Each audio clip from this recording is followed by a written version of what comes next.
السلام علیکم ورحمۃ اللہ وبرکاتہ۔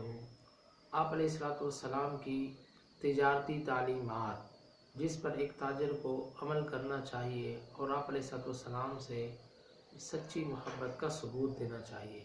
آپ علیہ السلام فرماتے ہیں کہ کوئی آدمی اپنے مسلمان بھائی کی خریداری پر خریداری نہ کرے۔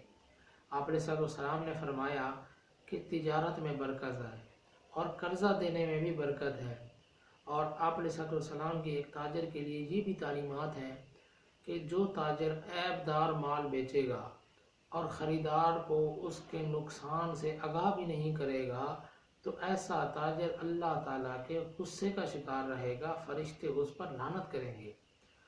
آپ علیہ السلام فرماتے ہیں جو شخص ذخیرہ اندوزی کرتا ہے، مسلمانوں پر غذا کو روکتا ہے، دروازہ بند کرتا ہے، تو اللہ تعالیٰ اس کو بیماریوں کے اندر مبتلا کر دیں گے۔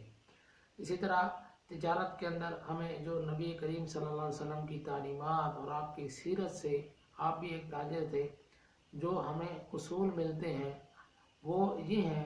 آپ علیہ السلام فرماتے ہیں تجارت کے اندر جھوٹی قسم نہ کھاؤ، جھوٹ نہ بولو، دھوکہ نہ دو، صاف اور ستھری چیز الگ، کھوٹی الگ، پھر ان دونوں کا ریٹ آپ الگ الگ بتاؤ، ذخیرہ اندوزی نہ کرو، اور جو شخص مہنگائی کا سبب بنتا ہے، مہنگائی کرنے والے کو سزا دی جائے۔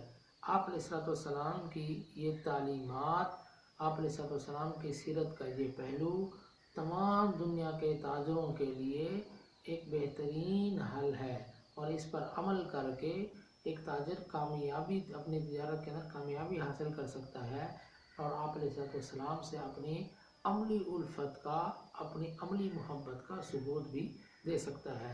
ہمیں اس پر عمل کرنے کی توفیق عطا فرمائے۔ السلام علیکم ورحمۃ اللہ وبرکاتہ۔